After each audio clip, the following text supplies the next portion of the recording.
បាទជំរាបសួរដៃគូនិងមិត្តភក្តិអរគ្នាហើយបាទជំរាបនេះគ្រប់ផ្ញើជូនទៅដល់បាទ email account ឈ្មោះ Basketball Cambodia Sing ចង់ប្រាប់ថាអរគុណមែនទែនដែលបាន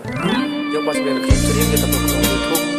បាទជាលោកសាវីហើយចង់ប្រាប់ថាសប្បាយចិត្តអរគុណបងមែនទែនហើយបាទជំរាបខ្ញុំជូនទៅបងផងដែរសម្រាប់បានជួយហើយបាទខ្ញុំមួយផងបាទ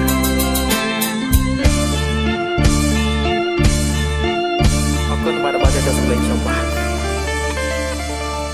រសៀលជ្រៀលជ្រែថ្ងៃតែកងភ្នំ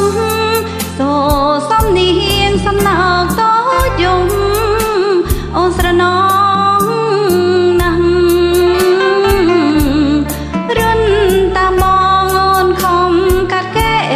កាលណាខ្មាស់ចង់ចាចូលទាំងឆ្ងាយដាញ់សង្វាយកាត់ចិត្តខ្លាំងទៅជ្រុលហួងទៅហើយកែវប្រលឹងប្រឡោមចិត្តអើយកុំចំបែកគេកើយផ្លូវបងគេមកបើបងនៅថ្នាក់ធ្នមត្រកងអងអែលអោយនួនល្អ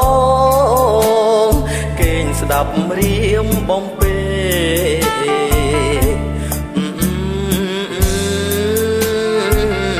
អូនគេងទៅ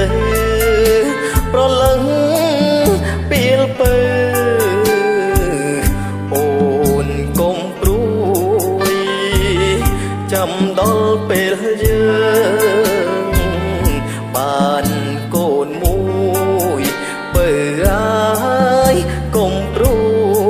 យសំយើងទៅជួបម៉ែ